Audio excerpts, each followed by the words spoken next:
അനസിന് ജാമ്യം ലഭിച്ചു. എറണാകുളം സെഷൻസ് കോടതിയാണ് ജാമ്യം അനുവദിച്ചത്. കേസിലെ 47ാം പ്രതിയാണ് അനസ്.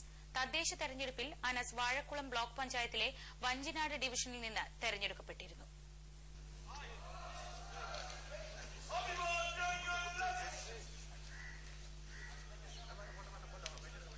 അനസിന്റെ വിജയത്തിന് പിന്നിൽ UDF പിന്തുണയുണ്ടെന്ന ആരോപണത്തിന്റെ അടിസ്ഥാനം. എന്നാൽ പോലീസിന്റെ നീതി നിഷേധത്തിനെതിരായ ജനങ്ങളുടെ പ്രതികരണമാണ് വിജയമെന്ന് ജാമ്യം കിട്ടി പുറത്തിറങ്ങിയ അനസ് പ്രതികരിച്ചു. തന്റെ വോട്ട് ചെയ്യാനോ വോട്ടാളികളെ ഒന്ന് പോയി കാണാനോ പോലും സാധ്യമല്ലാത്ത ഒരു സാഹചര്യത്തിൽ എന്റെ സഹോദരങ്ങൾ, ഞാൻ പഠിപ്പിച്ച എന്റെ വിദ്യാർത്ഥികൾ, എന്റെ നാട്ടുകാർ, അവർ ജാതി മത ഭേദമന്യേ എന്നോട് കാണിച്ച പോലീസ് കാട്ടിയ നീതി നിഷേധത്തിനെതിരെ രംഗത്ത് വരികയാണ് ചെയ്തത്.